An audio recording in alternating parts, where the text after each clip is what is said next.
What do you think that Christianity got right that would enable you to make a statement like that? Virtually nothing. Jordan Peterson sat down with Richard Dawkins to discuss Christianity, myth, and fact. Let's jump into the video. Phenomena, right? And we have a trouble with quantum phenomena because at the micro level, things don't act like things act at the macro level. So they escape our intuitions. And one of the things you said was that although it's perhaps even impossible for creatures embodied like us to get a grip on quantum phenomena, the strange wave-particle duality, for example, we have ample evidence that it works, and stellarly. And I would say exactly the same thing about the biblical texts. If they run into a mystery, like there's a horizon of mystery, which I do not claim to penetrate, but insofar as I've been able to understand the texts, every time I make a improvement in understanding, it reveals something to me that's just like shattering. Quantum physics is deeply mysterious, and you're saying that biblical texts are deeply mysterious. The difference is quantum physics, the predictions you derive from quantum physics are fulfilled to the umpteenth decimal place. The umpteenth decimal place, I mean, I think it was Richard Feynman says, equivalent to predicting the width of North America to the nearest hair's breadth. Now, right. That's impressive. That's no doubt. The mystery there, as it were, gains its credentials by its predictions. The mysteries of the Bible don't have any credentials at all, as far as I can make out. So right off, we're going to start off with a bang, right? Start with something strong. I find this interesting because here is Richard Dawkins more or less saying that there are aspects within the natural world, talking about quantum physics, that we do not understand and may never understand, right, as humans. But yet he wants to take issue with something that is supernatural, that by definition would exist outside of the natural order. The lead up into this part of the conversation, right? Jordan Peterson has just worked through explaining how the scriptures properly diagnose the problem with the human condition by referencing Cain and how we see that pattern repeated throughout history. Now, Richard Dawkins' comment about quantum physics and how, you know, these predictions are fulfilled into like the umpteenth decimal place. I find this interesting because this is what proponents of intelligent design have been saying for years when talking about the universe. There are aspects of the universe that if they were just a fraction off, right, just slightly different, the universe wouldn't exist. Right? I'm talking about like the most minute, right, the smallest increment. Matter of fact, you can't even fathom how small we're talking about here. If that was slightly different, the universe as we know it would not exist. So I think it's unfair to appeal to this, right, when discussing quantum physics, and yet ignore it completely when we're discussing the origin of the universe, right, the creation of the universe, or how we explain how the universe got here. You know, it's more or less a conclusion, right, that the universe had a beginning, so you have to account for it. To his credit, Richard Dawkins does say that the universe appears to be designed. He just thinks that it was designed by some super intelligent life form, you know, aliens. He takes issue with Jordan Peterson's claim about the Bible having credentials. To me, right, it sounds like he is saying that the Bible does not have any predictive power. Are we just going to ignore the precision of biblical prophecies? We're just going to disregard those. We're not going to, you know, look at them at all, right? We're not going to examine them to see if there's anything there that could, you know, maybe signal some sort of predictive power. We're just going to discard it completely. This doesn't seem to be a fair outlook when we're trying to weigh out and examine the evidence that we do have. When we think about those passages in the Old Testament that point to Jesus, right? And we see how Jesus fulfills these prophecies to the T, right?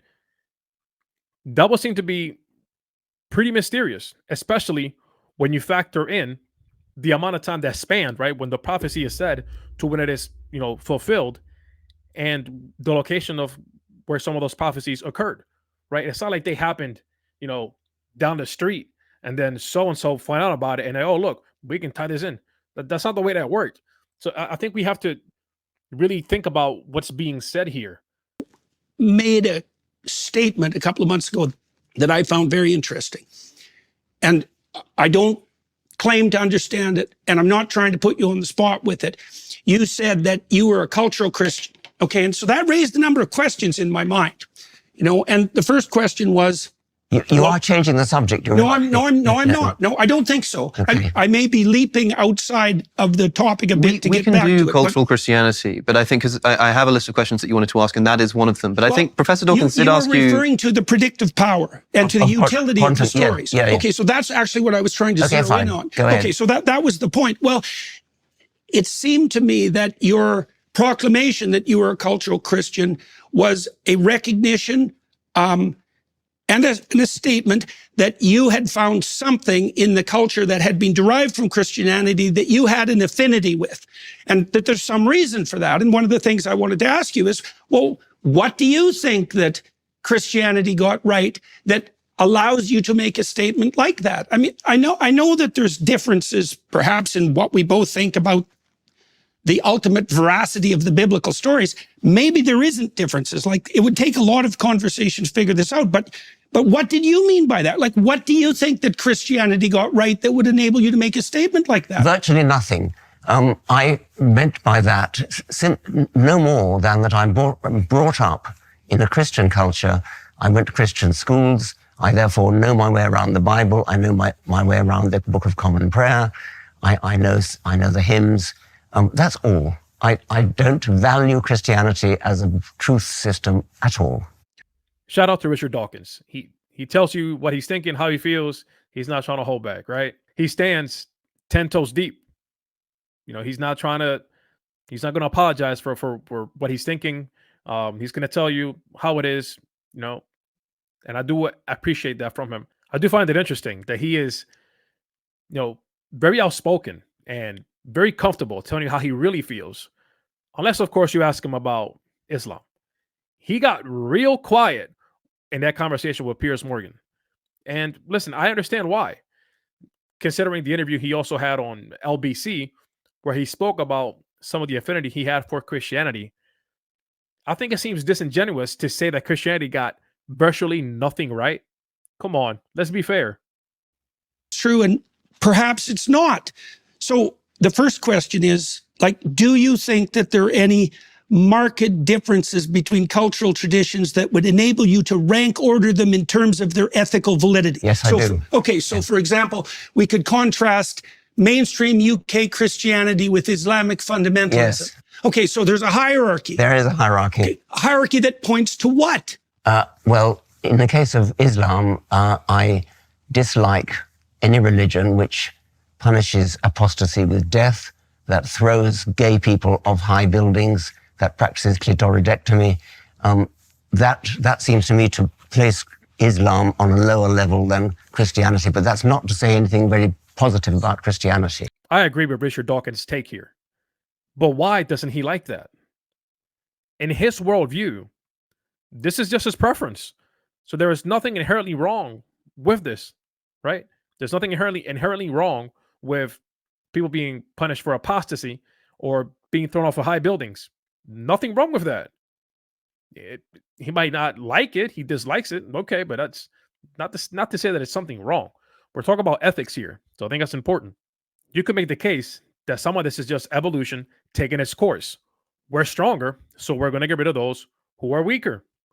If we are following natural selection, then throwing this group of people off of high buildings isn't a bad thing because they won't be able to procreate if you're following this particular worldview. So just so we're clear, I don't agree with either of these views, right? Like, I'm with Richard Dawkins here. I would say that both of these things are wrong, but I have a foundation to make that claim. I don't think Richard Dawkins does. To say anything very positive about Christianity. Well, it might be to say something positive about Christianity. Like, I think that question is open because you might ask yourself, what did Christianity get right that led it away from those particular presumptions and towards something that you regard as more ethically appropriate? Like, this isn't a trivial question. It's a very modest claim. There's not very much. I mean, to be better than a religion that throws gay people off high buildings is not really a very virtuous achievement. I don't know. I don't know if that's true, because if you look at the barbarism that characterizes the human past, you might think that any progression whatsoever towards something approximating mercy and tolerance is nothing short of a bloody miracle. Well, like people are pretty ruthless, and so are our chimpanzee cousins. Yes, they are. Right. So, Yes. so we move forward into the light with great difficulty. Yes, And yes. the fact that we can take that for granted now, and that it seems self-evident and deserving of faint praise, it's not so clear to me that that's a reasonable proposition. Okay, let's grant the faint praise. This is something that Tom Holland in his book Dominion shows in great detail. All these things that we take for granted stem from a Judeo-Christian worldview. When talking about the barbarism of the human past, we really don't have to look that far back. Just think about Rome, right? That's about 2,000 years ago. And even if you look at some of the more recent atrocities, that we've seen committed or currently happening, when we start to reject the core truths of Christianity, it's not long before society starts to spiral. We're seeing this happen in real time. Let's grant the faint praise, but that has nothing to do with the truth value. And what I care about is the truth value. I see no truth value in the claims of Christianity, the virgin birth, the resurrection, the miracles. Do you believe in any of those? Do you believe Jesus was born a virgin? As I said before, there are elements of the text that I don't feel qualified to comment on.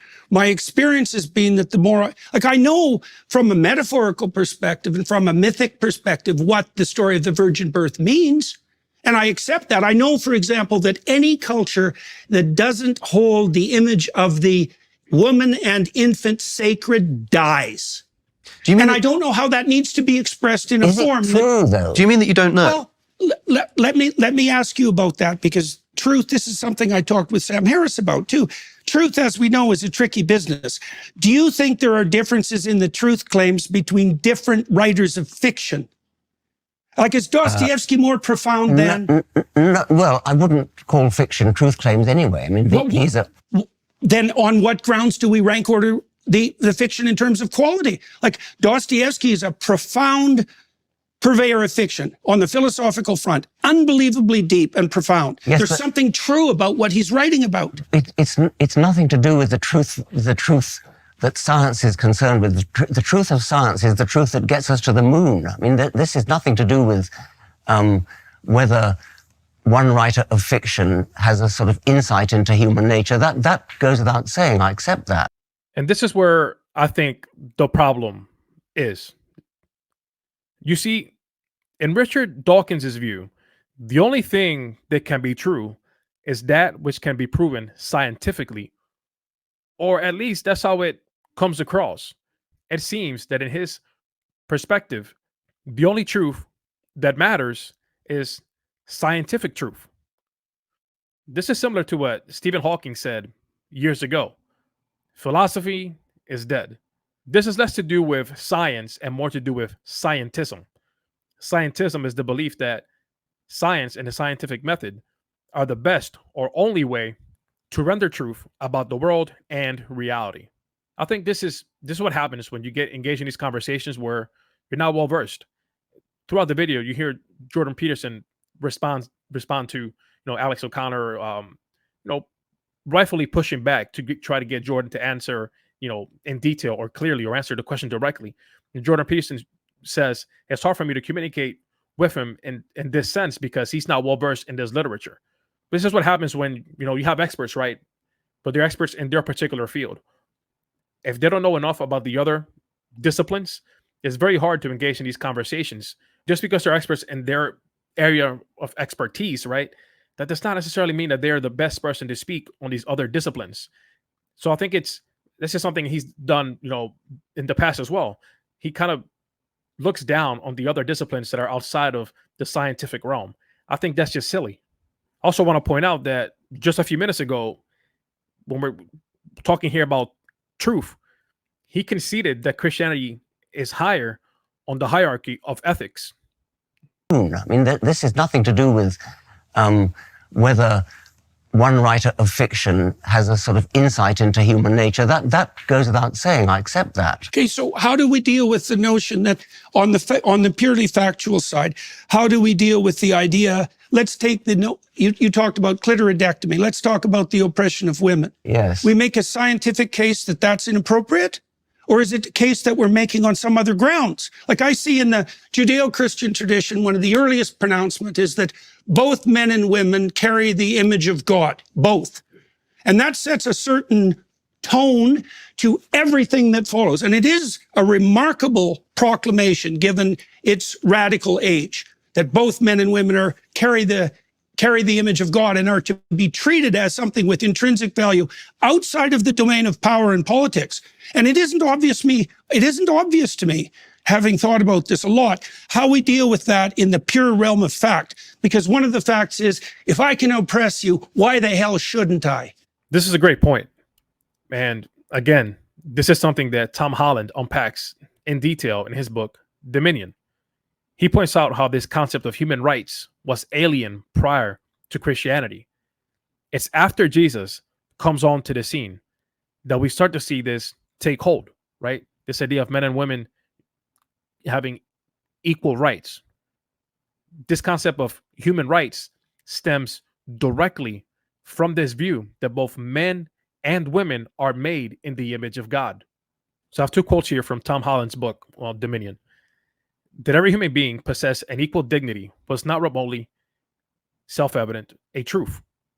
A Roman would have laughed at it. To campaign against discrimination on the grounds of gender or sexuality, however, was to depend on large numbers of people sharing in a common assumption that everyone possessed an inherent worth. The origins of this principle, as Nietzsche has so contemptuously pointed out, lay not in the French Revolution, nor in the Declaration of Independence, nor in the Enlightenment, but in the Bible. That human beings have rights, that they are born equal, that they are owed sustenance and shelter and refuge from persecution. These were never self-evident truths. In this conversation and in other conversations that Richard Dawkins has had, he talks about being a cultural Christian, right? He wants the benefits of Christianity without the foundation that Christianity is. This last quote from Nietzsche, I think, hits the nail on the head. When one gives up the Christian faith, one pulls the right to Christian morality out from under one's feet. Thanks for tuning in. Catch you next time.